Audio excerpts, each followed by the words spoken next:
This episode contains discussion of murder, murder of children, coercive control, sexual assault, suicide, and abortion. Listener discretion is advised. On February 19th, 2020, Rowan Baxter forced his way into his estranged wife's car, poured gasoline on Hannah Clarke and their 3 children, Aaliyah, Laianah, and Trey, and lit them on fire. Just 11 weeks prior, Hannah was brave enough to take her children and leave the abusive relationship and try to move on with her life. Baxter, unable to control Hannah, wanted to make her pay. After taking the lives of his children and wife, Rowan Baxter died by suicide. All right. That's a rough start to things. We do have a couple of thank yous we have one thank you, but twice. Yes. We want to give a hey girl thanks to Beth for requesting this one, and then Beth for writing it up. Yes. Thank you so much, Beth. Thank Except for you. also no thank you, because it's very sad. Sometimes I feel like Beth is just trying to hurt me. I know she is. Okay, thank you. I needed validation there, you know? Yeah. Yeah. This is a rough one, though, for real. And we know that there are going to be people who nope right out of this one because there are children involved.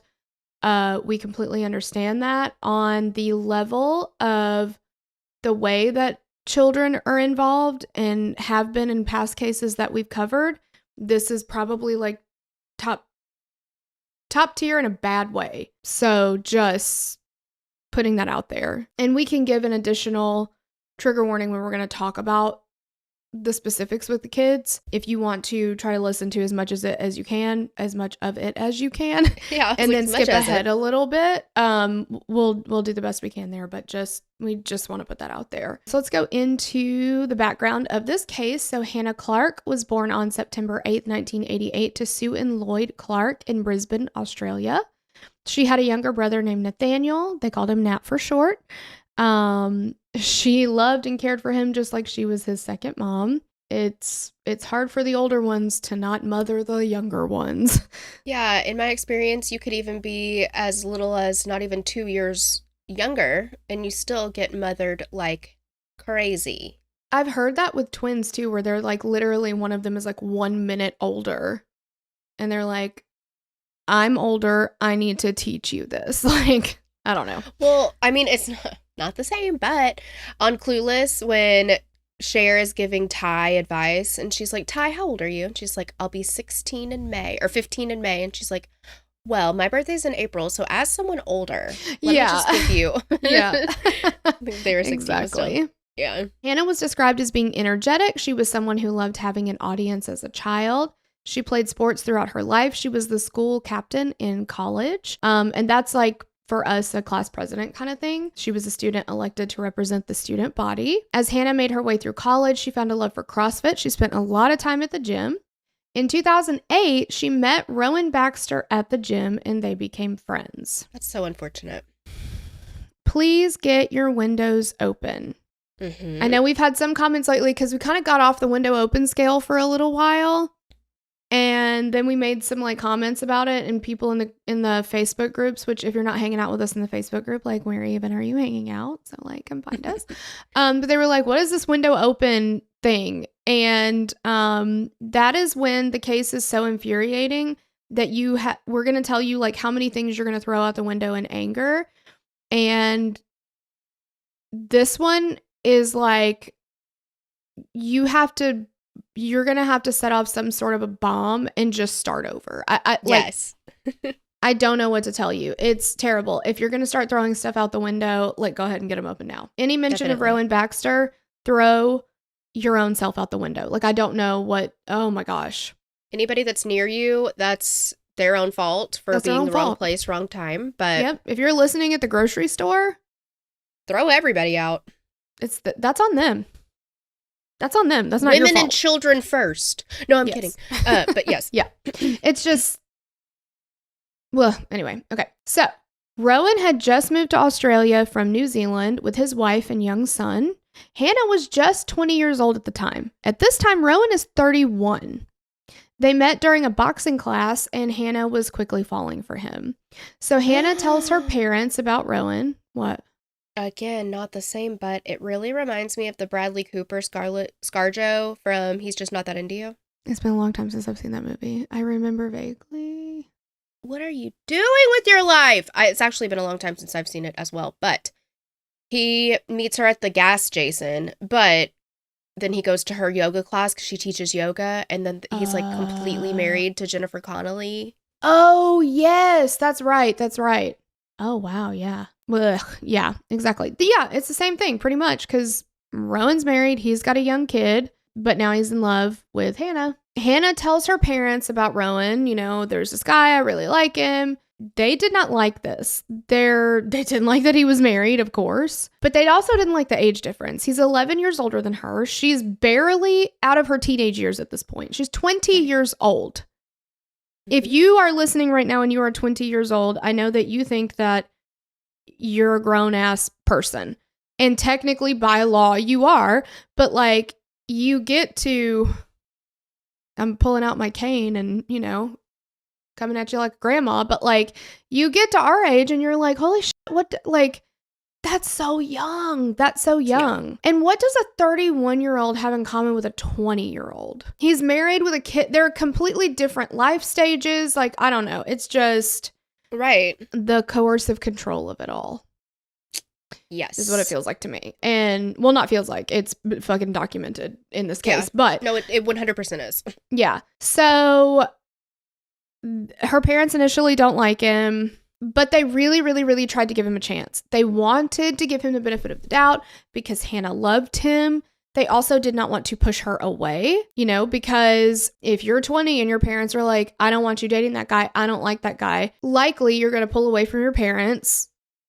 And, you know, so they're just like, you know what, we're going to give him a chance. And eventually they did grow to like him and they were happy for her. So he did, and he promised her parents that he would leave his wife.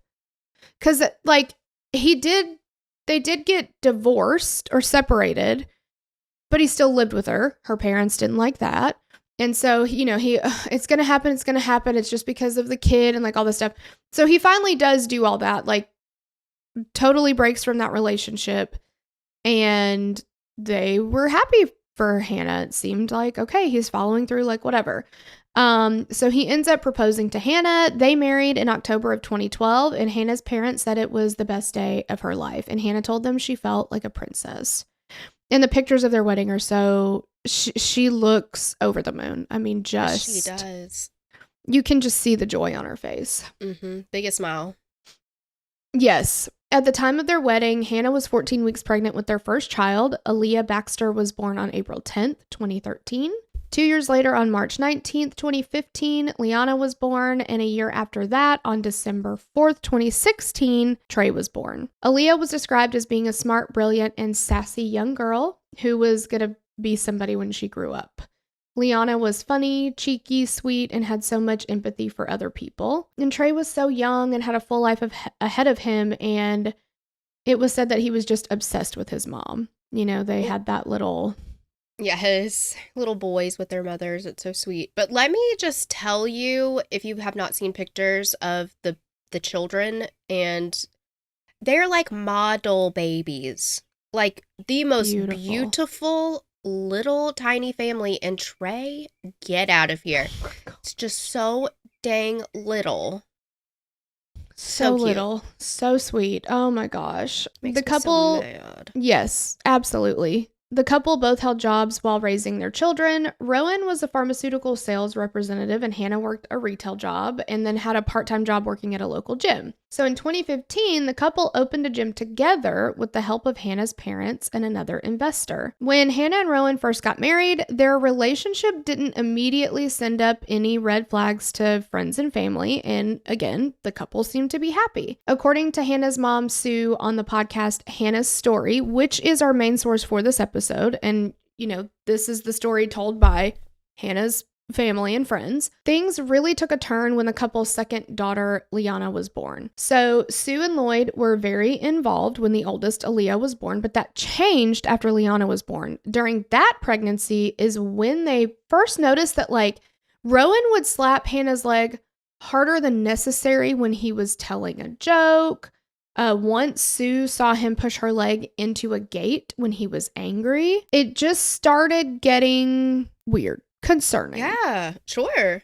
According to Hannah's family, Rowan was very controlling at the gym that they owned together as well. If someone didn't do what he wanted them to do, he would ostracize them. Hannah's parents also witnessed Rowan experience severe road rage, and that really opened their eyes to his anger issues. And he sounds like he was a really mature individual for being way... I don't know. I guess it's all relative or, subjective, but like 11 years, that's to me is quite a bit older than your spouse, but he's the older one and he's acting like a teeny tiny little titty baby. Absolutely. I mean, and it doesn't help that like if you see pictures of him, he's like really built and like whatever. I mean, he did not get his muscles the natural way. He was like cultivating mass, but with a steroid injection. And like, that's going to make you. I mean, I learned about roid rage from It's Always Sunny. Right. Mass alone. I mean, come on. But in addition to that, he's just a dickhead already. Yeah. So like, then you add steroids on top of that and he's Yeah. And everybody hated this man. Everybody hated this man. He was a personal trainer because they owned the gym together. He was so disgusting, especially to women. He seemed to have a real problem with women. He was hateful to his clients. He couldn't keep clients around. Hannah was personable. People liked her. And like, it just, the whole thing. It's like, why do bad things happen to good people? And like, she was the best thing to happen to him and he was the worst thing to happen to her. Absolutely. 100%. And Sue said Rowan did not like her. And he treated her really bad. And Sue stood up to Rowan, and that was a huge issue for him. Especially and Lloyd said, because she's a woman. Exactly. He's got a real problem. He had a major like men are superior to women complex all the way around. And Lloyd said that Rowan would belittle him. And they also said that Rowan was really jealous of Hannah's relationship with her mom, which he doesn't want her to have a relationship with anybody. He wants her to be completely isolated from anybody, especially who would tell her something's not right here. Right. Definitely. As time went on, Hannah's family noticed changes with Hannah. She was becoming withdrawn. She was extremely worried about how she looked.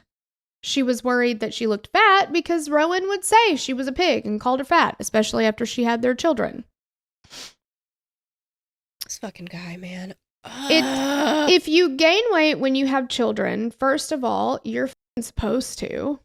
I gain more weight than is necessary to have a child, but your body is still supposed to gain weight, and your body is going to be different after that. It is going to be somewhat different. She was so athletic, and she took really, really, really good care of herself. And that still wasn't good enough for him. It doesn't matter what she looked like. It wasn't going to be good enough for him. He called her a fat pig. He called his clients at the gym fat pigs. And it was all to make himself feel better. Totally. And we're going to get into it, but like him with his clients, he would work them out so hard just to watch them like break, if that makes any sense. Like they would just be so sick because he was pushing and pushing and pushing and pushing things that you're not supposed to do. He should know that. And he was like, yes, I made 4 people throw up today, Yeah, come on. He also started controlling what Hannah wore. She stopped wearing bikinis without cover-ups at the beach. She wasn't allowed to wear shorts. He told her that pink was a color for children, so she no longer wore anything pink. And he also didn't like that.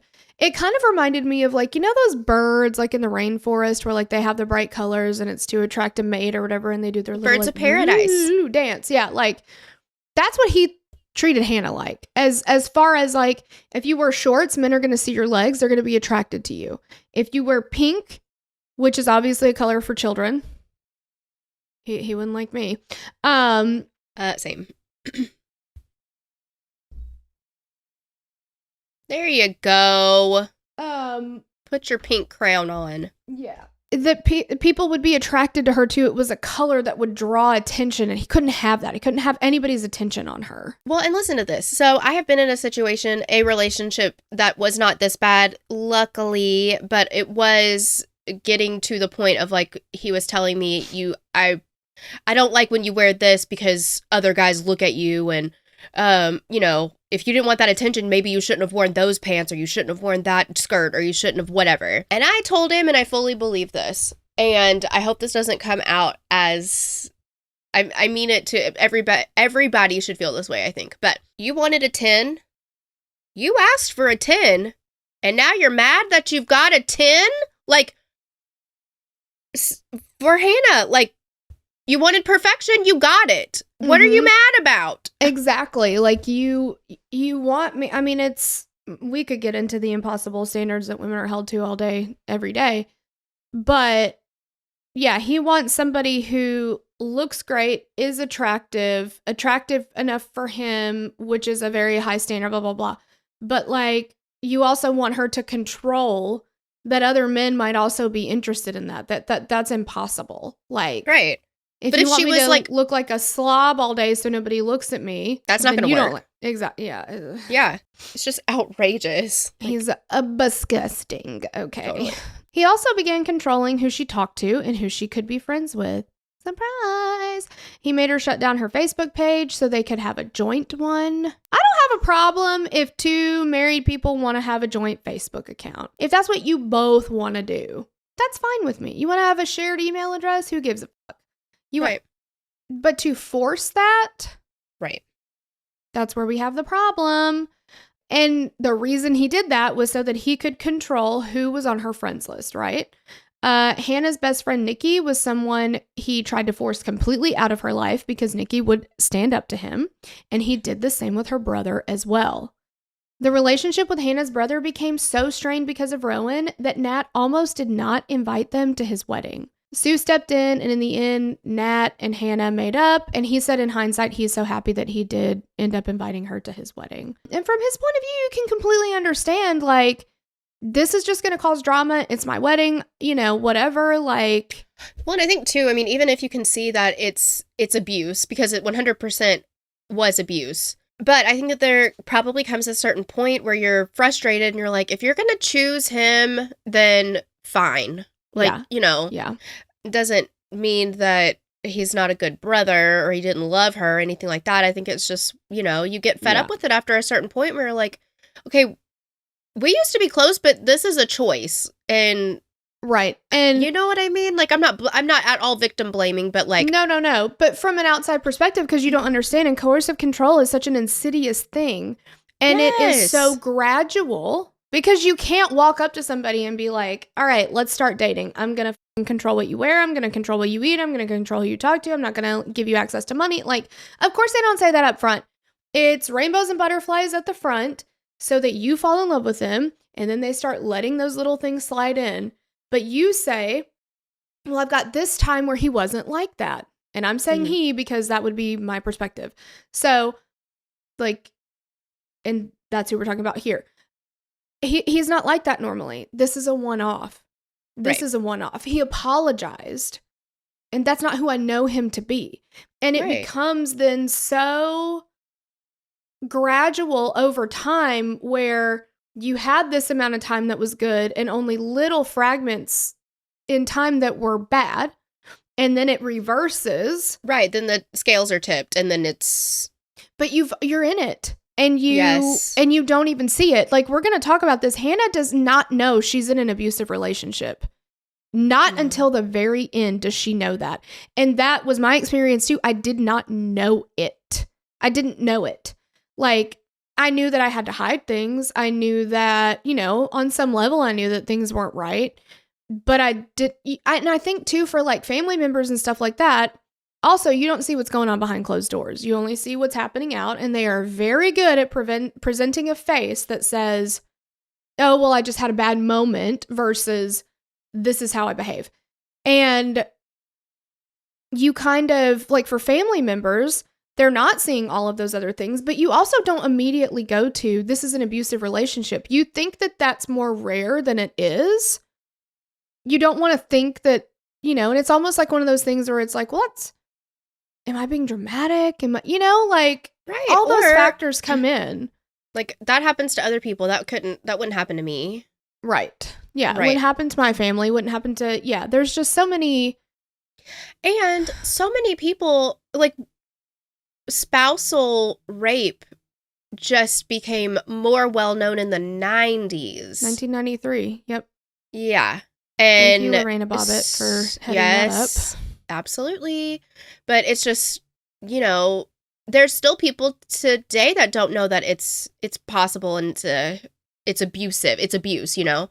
So, Right. Yeah. And I think there's a lot of, and also Hannah's very young, right? She doesn't have all these healthy relationships as a barometer to gauge this by.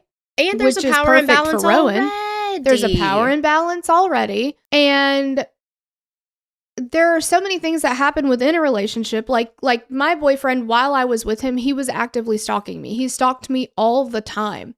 I didn't know that somebody you knew could stalk you. I thought that stalking is like that peeping Tom person who you don't know and they're hiding in the bushes and they're following you around. Like, that's what I thought stalking was. So the fact that this guy, I'd go to work at 4:00 in the afternoon and I'd be there till we closed at, 9, 10, have to finish 9. everything up, end up at 10 or whatever. And he sits right there in the parking lot, pointed straight at the window, watching me for 6 hours work. I thought it was sweet. I was like, he's waiting for me to get off work. Like, I didn't know. And I think a lot of times you don't know. You think, well, stalking doesn't happen in a relationship, right? Like, it can't be wrong if you are together. And for you as well, you were very new to a serious relationship, so you had no idea that I was like, wasn't... what, 17? Yeah. Yeah. Hey, you're just a late bloomie. That's okay. Yeah. That's okay. I had my first serious relationship in the 1st grade. Well. The breakup was messy. Sure. And we still think about it, but... Well, of course we do, because, people don't forget. And it was really tough. It was really tough, but yeah, I'm working through it. Okay. Peace be with you. Oh, and also with you. Thank you. Thank you. There were several incidents with Rowan where his anger was out of control, and Hannah did tell her family about them. There was a time when he found out that she had texted someone he didn't want her to. So he threw her phone across the room, and this broke the screen. After that, he began going through her phone, questioning the kids about who mom had talked to throughout the day, where they had gone. He was going through her purse. He was calling gym members to ask about her. Anything that went wrong in Rowan's life was completely taken out on Hannah. And he controlled, who she was able to train at the gym. Like, every aspect of her life was controlled by him. Right. And he often also told Hannah that she wasn't a good housewife, despite the fact that he didn't help out at home. Who the fuck do you think is doing this, dude? It's not the fucking, house fairy. Trolls don't come out at night and clean up after us. But, that is not always the way, though. It's always someone who refuses to pitch in that's the first one to be like, well, this looks like utter shit. Exactly. What have you been doing all day? What have you been doing all day? They've got 3 kids. That's just and crazy. She works too. And she works too. And actually, she's the breadwinner because he sucks at his job so much. Everybody hates him that nobody even wants to see him. She's the one bringing in the money. I would say in a normal circumstance, I'm like, wow, Trey, you're kind of coming in hot. But I'm like, can you be a little hotter? Put some stank on it. That fucking guy. Put some mayonnaise on it, make it stang. Yes. The only time that Hannah's family knew that he did any housework would be when he would go on these cleaning rampages where he would literally just go around the house and throw away the kids' toys. How terrible. These are young kids too, 6, 4, and 3. So if you're going to be pissed that these kids have toys out, you better check your self. They're little kids. Well, yeah. Have you ever met a kid? What did you expect? What did you expect? I know. And I will say this just for anyone who's, I don't know, in a relationship, newly married, whatever. Have the conversation. What do you expect life is going to be like when we have kids? What do you expect life is going to be like when we get married? Because there is this, there are people who have a lot of trouble with, kids leaving toys out. I've seen this in friends relationships and all kinds of stuff. And it's okay, but We expected that, though, I thought, right? Rowan didn't. He expected these yeah. kids were going to be militant and cleaning up perfectly after themselves, like all that kind of stuff. Like, or Hannah was going to do all of that for them. Exactly. So it's those are good conversations to have. I know this is a different situation, but I'm just saying in general, like, what do you think life is going to look like with kids? What do you think our home is going to look like with kids? What do you expect the home to look like?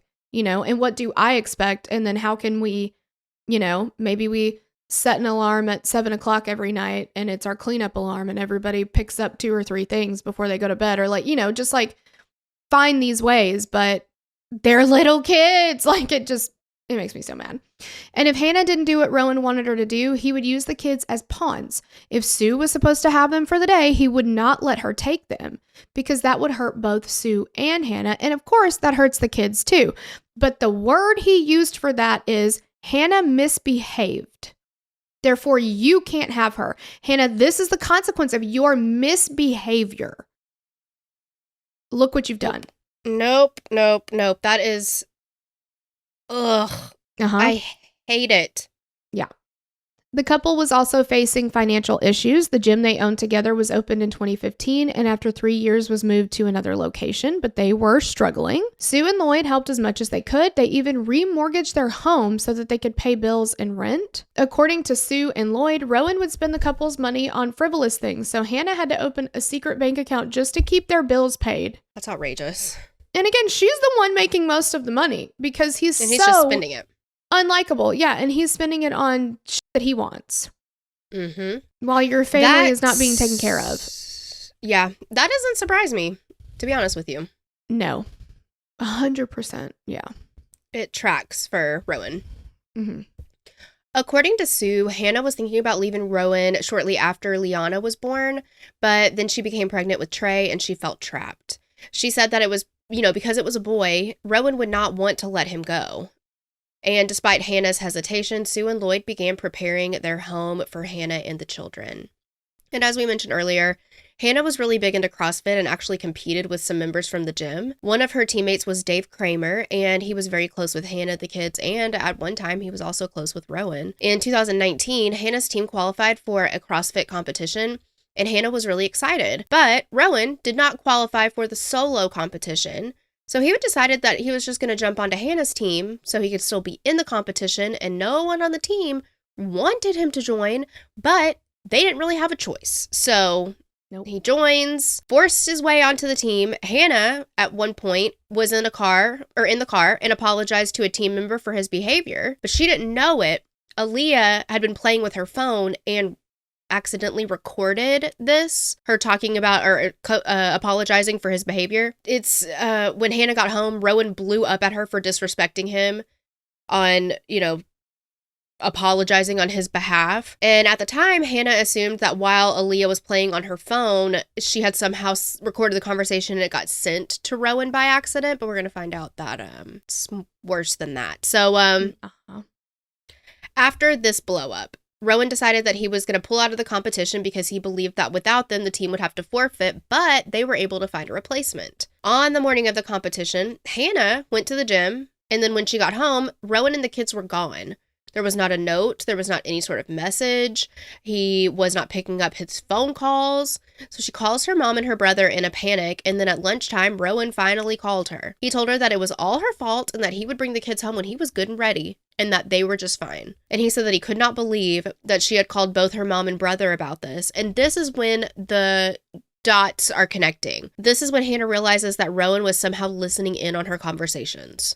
Yeah, like, how do you know that, dude? Maybe. Yeah. What do you mean? Because I sure didn't. I wasn't like, oh my gosh, I was so frantic and I called this person and this person and this person and this person, Exactly. And after this, Hannah talked with her mom and was going to pull out of the competition, but Sue was like, no, that's exactly what Rowan wants you to do. So Hannah did compete in the competition, and when Rowan got home that afternoon with the kids, he acted like everything was fine, that he was super proud of her. He even posted about it on social media. And Sue says this is when Hannah knew that she had to get out. Hannah told her parents that, get your rooms ready at your house. She even called a women's center for advice on how to get ready to leave. Hannah woke up on December 5th, 2019. She went to the gym. When she got there, she broke down, and her best friend Nikki helped her get things ready for leaving Rowan. Nikki and Hannah went to Hannah and Rowan's home, where she had each one of her kids pick out 2 toys to take with them and left with 2 garbage bags for her and the kids. They drove Hannah's car to a McDonald's. They left that in the parking lot with her cell phone because they figured that Rowan was tracking her or listening in on her conversations. So Hannah and the kids spent the night at Nikki's house that first night because Rowan did not actually know where she lived. Sue said that when Hannah picked Aaliyah up from school that day, and told her that they were leaving, she told her mom, "Oh, good." Aaliyah was 6 at the time, but she knew that that they were in a dangerous situation, and she was afraid for her mom. And Nikki told Melissa Downs of the Hannah's Story podcast, that they had a party at her house to celebrate that night. This is going to be the best time of Hannah's life, and the kids as well. And Rowan continued calling that night, begging for Hannah to tell him where she was. After that first night at Nikki's, Hannah and the kids ended up staying with Sue and Lloyd for the weekend. Rowan finally got in touch with Hannah, and she agreed to meet him that Sunday morning for coffee to talk. The kids stayed with their grandparents, and after their talk, Rowan actually came back to the house with Hannah. Sue asked Hannah if she was okay, and Hannah told her that she wasn't, but that she was going home with Rowan that night, but was going to leave the next morning. And she told Sue that she would be at the gym the next morning so that Rowan wouldn't suspect that she was leaving. On Monday morning, Hannah left and went to her brother's house. Rowan called Hannah and told her that she was hurting the children so much by doing all this. And Hannah almost left to go home, but Nat convinced her to stay. And that was when apparently Hannah opened up to her family about everything that had been happening. Nat says that every time Rowan messaged her, it was like Stockholm syndrome, and she felt like she needed to go back. And he said that it was like it was like he was the puppet master and she was his puppet. Sue said that mentally Hannah was still with Rowan, and it took a few weeks to break free. Hannah kept telling her mom that Rowan couldn't keep controlling her life and that she needed to move away.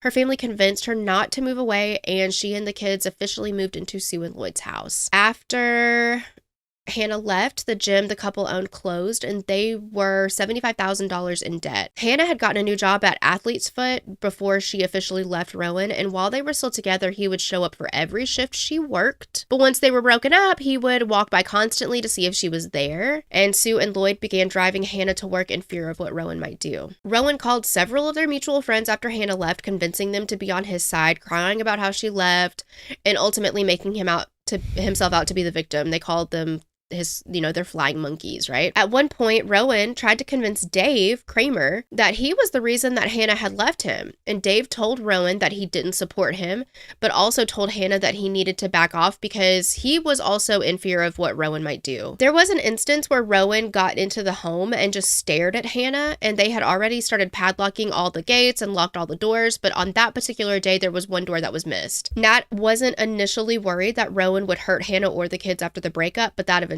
changed. Rowan snuck into Hannah's parents' house and took Laianah. Hannah went to the police because Rowan was refusing to give Laianah back, and at this time, Rowan was allowed visitations with the kids. But the police had put a child protection order and a domestic violence order in place after he took Laianah. And Hannah initially refused to do this because she was afraid of what the implications might have been. Hannah did tell a female police officer that while she was still with Rowan, he forced her to have sex with him every night, and if she didn't look like she was enjoying it or she refused, he would become enraged. This officer believed every word that Hannah said and told her that that was spousal rape. The police also believed that she was being coercively controlled despite how hard it is to prove. After the DVO, the domestic violence domestic violence order, and child protection order were put into place, Rowan became very angry about the custody of the children. He told his friends that they were his kids and it should be 50-50 custody, and he didn't care what advice he was given on what he needed to do to gain custody. They were his and he should have them 50% of the time, which unfortunately, I don't think he wanted them. He just wanted to hurt Hannah however he could. Exactly. I mean, I don't know this because really we don't hear much about his first wife and son after this point. Does he have any relationship with this child at all? No idea. Yeah. It kind of seems like that was just forgotten. You don't hear in anything that you read or hear about this really that he had an active relationship with his No. firstborn son. No. No. During this time, Rowan was allowed to see the children, but Hannah was not to have any contact with him at all. And on one occasion, Hannah decided to go out and get Trey out of the car and found photos of herself in her underwear in Rowan's vehicle. When she tried to grab them, Rowan twisted her arm back and sprained her wrist. When Hannah asked him about the photos, he said that he planned to submit them as evidence that she was a willing participant in sex. Because she wears underwear, and he maybe happened to snap a picture of her in said underwear. Like, I'm What sure were you she was wearing? a willing participant in sex some of the time. Right, but that's like the whole consensual do you want tea thing. Like, and also she's married to him. He's going to see her in her underwear, and that is so like, what were you wearing? It's like, well, you wore underwear, so you were asking for it. Like, come off it, dude. Yeah, like, we live together, we're married. There's going to be times where I have to change my clothes. Like, Yeah. that's not an invitation. No. And then she told maybe that police officer, or I don't remember who, but that sometimes during sex, especially if he was really angry or whatever, he would choke her.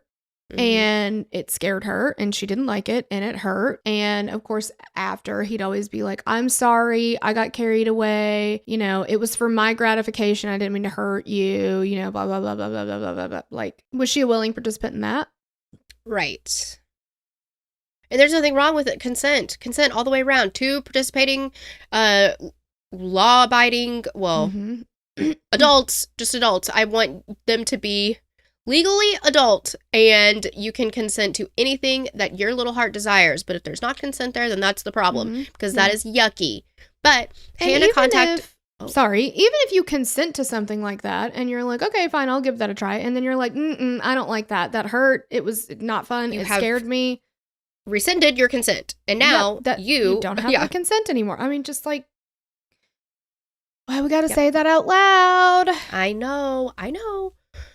Hannah contacted the police as Rowan was in breach of the DVO and for assault. And police gave Rowan 48 hours to turn himself in, but he took 10 days. His charges were downgraded, and he was given another 48 hours to turn himself in. And in that 48 hours, Hannah, Aaliyah, Laianah, and Trey were murdered. Okay, so question. Police say you have 48 hours, and you say, nah, I'm going to take 10 days. On the third day, which is after the 48 hours, shouldn't we be arrested there? Yes. What is even the point of these rules? Because he's just saying, well, no, I'm not going to do that. And they're like, oh, okay, well, I guess not. Okay, you just let me know when you want to come in. We tried. Yeah. And then after that 10 days, then they're like, okay, how about 2 more days? Right. He already had 10. Like, what? I don't know. On the morning of February 19th, 2020, Hannah's father, Lloyd, got up and went to work around 5 a.m. As he was leaving, he saw Laianah walking to the bathroom. He debated whether or not to stop and give her a hug and kiss goodbye.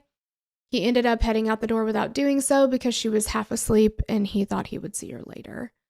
A couple hours later, Hannah, Sue, and the kids were all up getting ready for work and school. Sue had gone to the gym. Hannah had gone to get coffee. Once back home, they feed the kids breakfast. Sue gives them all a hug goodbye, tells them she loves them. She goes to work. Meanwhile, Rowan made the 10-minute drive from his home, making a stop at a gas station, then going to a cafe around the corner from the Clarke home, sitting outside drinking coffee. About an hour after Rowan ordered his coffee, he told the barista that he was in a fight with his wife.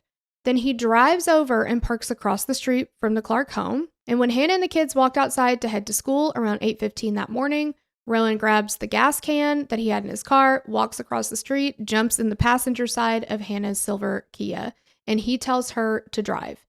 And she's doing as she's told, obviously on high alert, like, okay, something's going on here. She saw the gas can. She knew that they were in imminent danger.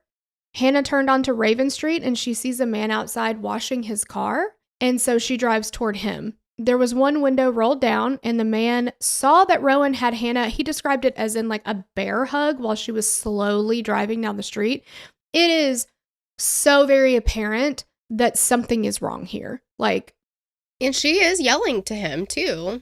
Yeah, she's yelling out the window. She's saying, I need help. He has covered us in petrol. Somebody called the police. He's trying to kill us. So Hannah pulls the car over and keeps screaming for help. And then another man in the neighborhood runs over. And as he's trying to help Hannah get out of the car. So actually, let's say this. This is where it's about to get really bad. We're going to hear about things like this. This is a horrific incident that is about to occur. Yes. So this man is there trying to help Hannah get out of the car. And he sees Rowan flick a lighter. And she just said that he'd covered them all in gasoline, and the car just goes up in flames. And the man who tried to break into the car to like help Hannah was flung backwards. He did not know that there were children in the car. Because of the impact of the explosion, which witnesses say was felt from 10 meters away, the door of the car finally burst open, and then Hannah was able to get out of the vehicle. 2 tradesmen that were in the area at the time of the explosion pulled Rowan out of the car. The man who'd been washing his car ran over, and he starts hosing Hannah and Rowan down.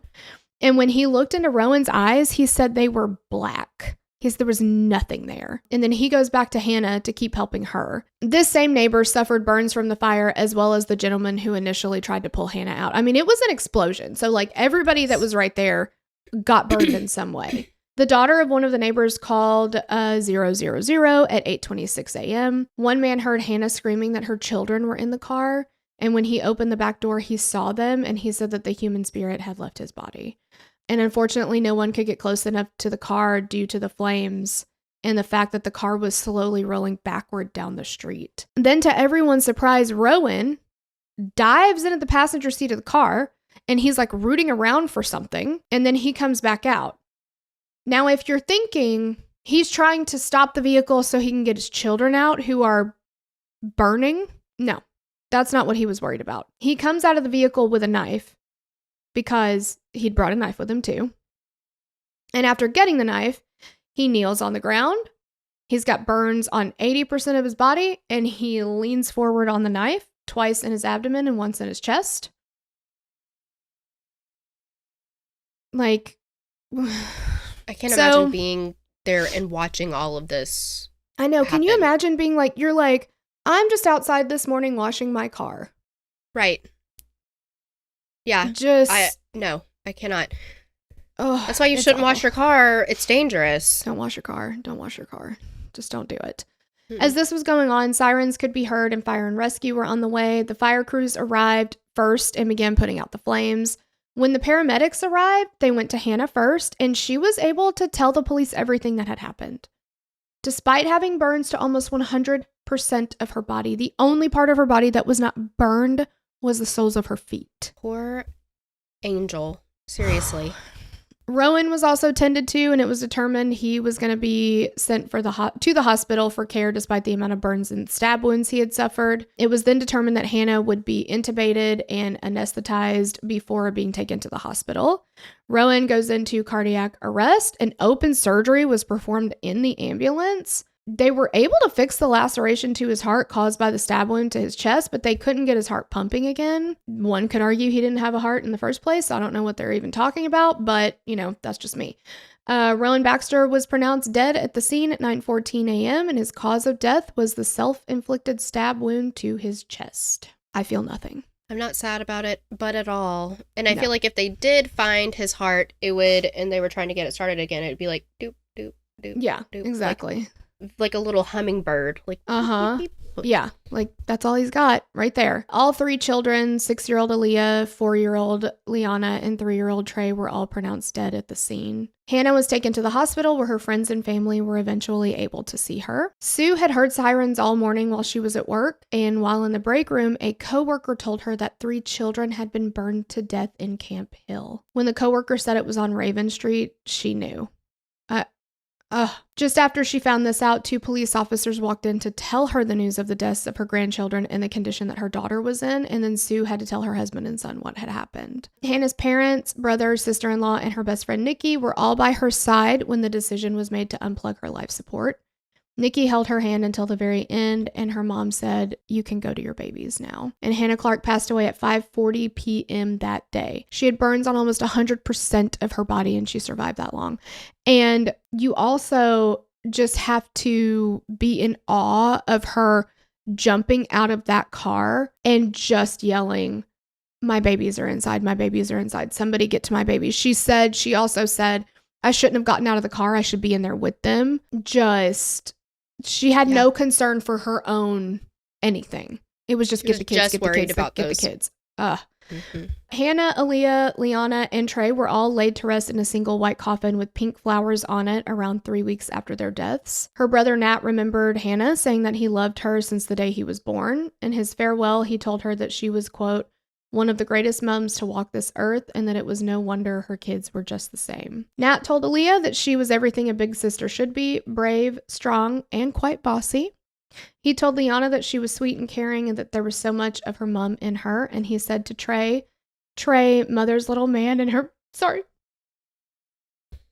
I was wondering when it was going to happen. This would fall on you. I know, I'm so sorry. I can do it if you want, but... Yeah, maybe do this. It's just 3 in a row. That's tough.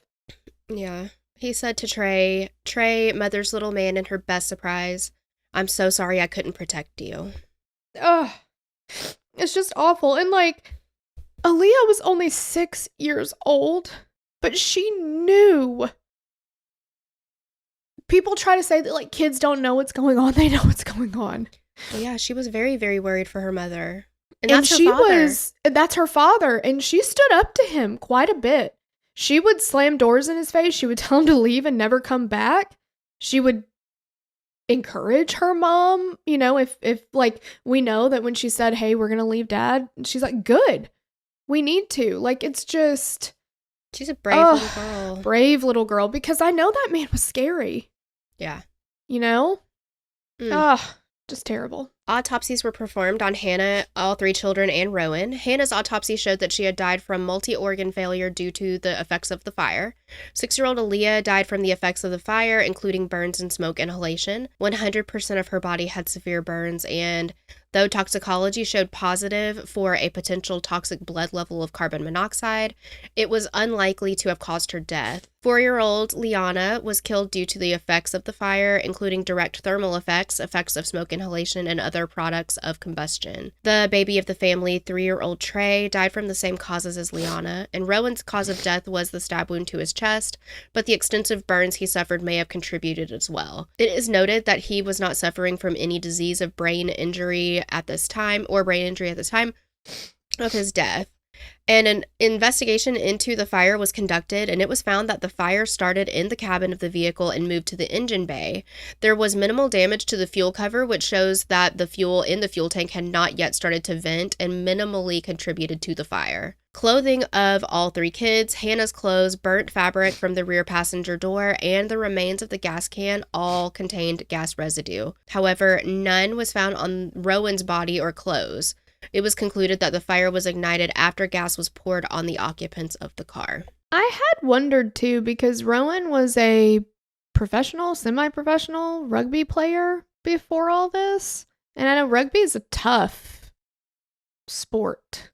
Oh my God, yes. Like, I dated a guy who played rugby in college, and he had his nose broken at practice one night. Like, he called me and he was like, yeah, I broke my nose tonight. I'm like, what the happened to you? He's like, rugby practice. I'm like, that was your team? Like, that shit's rough stuff. So I did wonder about like his brain, you know, getting hit and like that kind of stuff, but it doesn't seem he just was that fucking evil.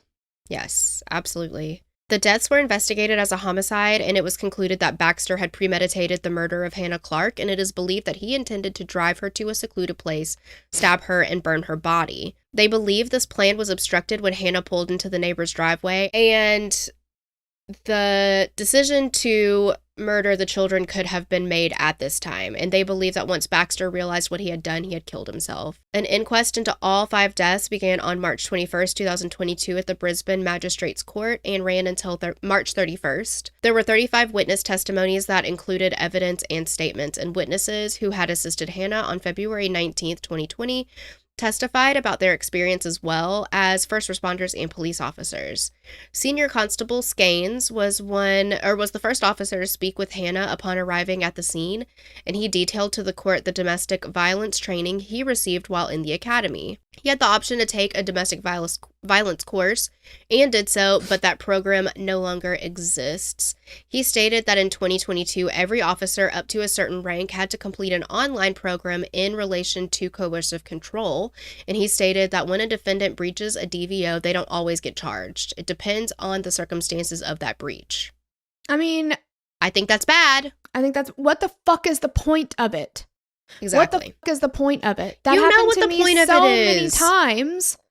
You know, I had a restraining order, a protective order, and I'd call and say, he's here. He's not supposed to be here. And they'd say, well, it's like a whole thing. We'd have to go there. By the time we go there, would he be gone? We don't know. And why don't you just leave? Yeah. I'm not supposed to have to leave. Why am I being punished? This is my church. This is my school. This is my, you know, like, right. What's the point? Absolutely. It depends on the circumstances. A breach is a breach. Mm-hmm. And I mean, nobody made him take responsibility or pay for anything in a timely, like the rules didn't apply to him and he knew it. Yes. It's so infuriating and heartbreaking and tragic and just a kick in the face that he had the 48 hours to turn himself in. He took the 10 days. They said, well, now we give you another 48 hours because apparently we just give you 48 hours anytime you fucking ask for it, even if you don't ask for it and you just don't do what you're supposed to do. And during that time, they're all killed. I know. Yeah, that's outrageous. And yeah, it's like, okay, you have 48 hours to turn yourself in. And they're like, well, how about 14 days? And then he goes on to do something like this. It's, ugh. Yeah, and I'm not upset with Slayings. Like, he didn't make the laws. You know, the laws are there. Right. This is a bigger...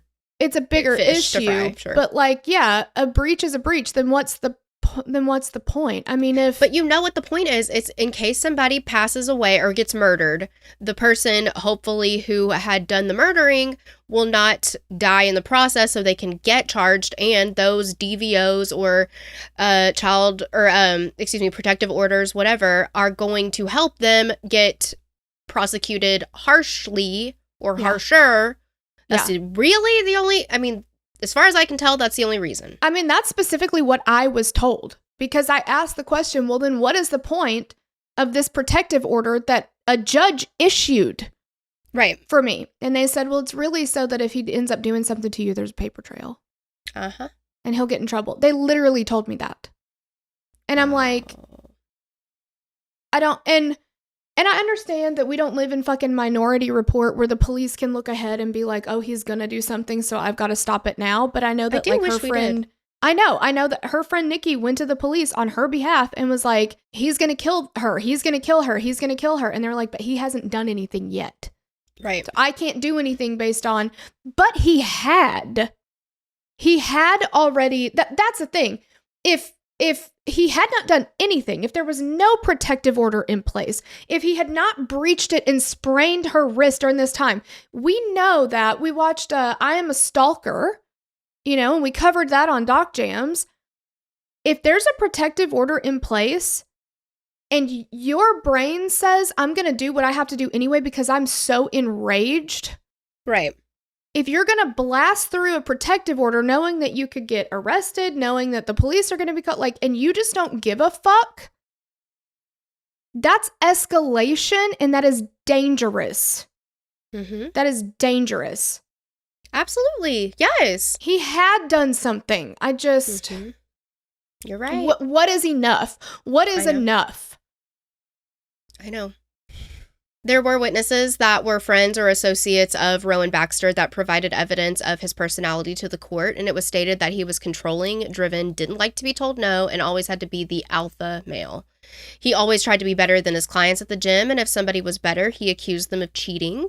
He trained his clients as hard as he could and enjoyed watching them become exhausted and vomit because of the work, and he would lie when he needed to. If he was still alive right now, he would be an alpha bro with a podcast, 100%. Oh my God, yes. Ugh. Ugh.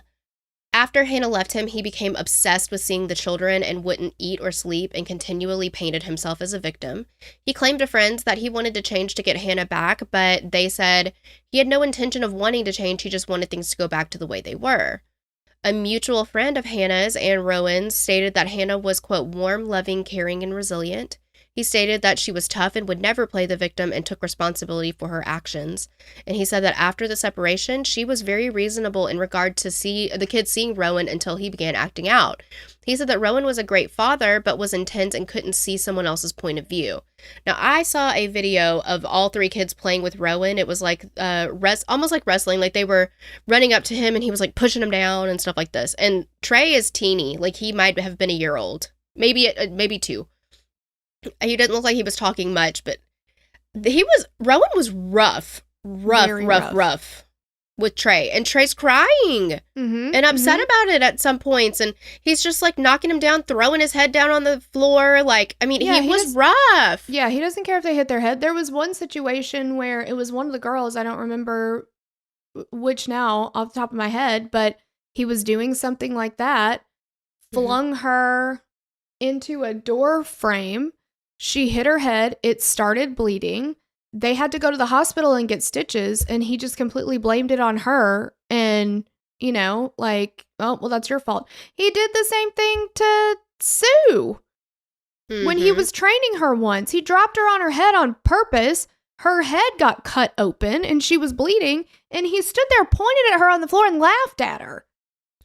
What a piece of absolute trash this Doesn't guy is. Doesn't even help this woman get up and like, oh my gosh, I'm so sorry, I didn't mean. Right. Nope, just laughed at her. What the actual fuck? Oh my God. Around Christmas of 2019, Hannah told this friend that she wanted Rowan to have 50-50 custody because he was a good father and wanted them to be involved in their lives. And at the same time, Rowan was telling him that Hannah was crazy and just trying to destroy him. Hannah's family and friends testified that even though they saw that Rowan was controlling, verbally abusive, manipulative, and dominating, they never thought that he would take the lives of his wife and children.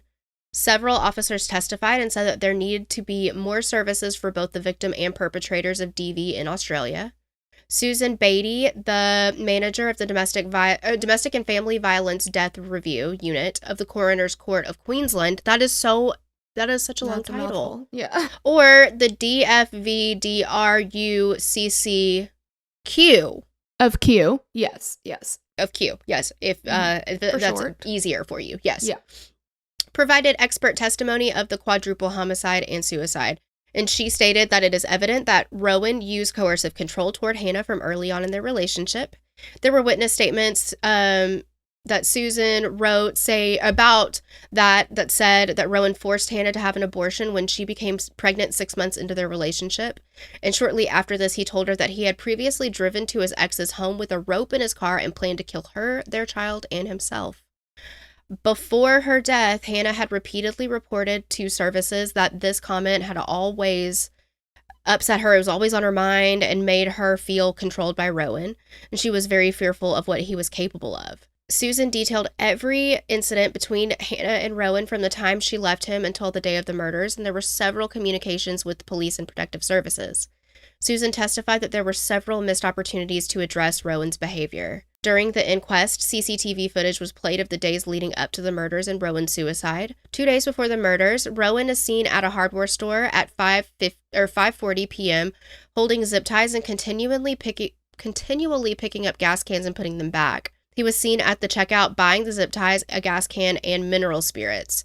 Then the next day, he was seen at a service station filling the gas can with gas and then buying 3 Kinder Surprise eggs inside. For what? Well, I think because the plan was going to try to abduct them. Right. Like, hey, I just killed your mom. Here's a Kinder egg. I know. Forget about that. Right. The court had also read a letter that Rowan had written in the notes on his phone 3 weeks prior to the murders.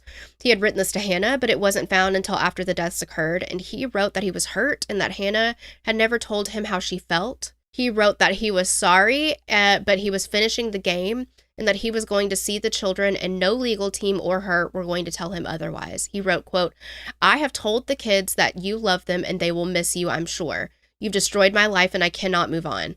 I hope all this was worth it for you and your family." And he signed it with his and the children's names. There was also testimony from a psychologist that Rowan saw after Hannah had left. He had 2 meetings with her, and at the inquest, she stated that Rowan was sincere and should have contact with his children because he wanted to change.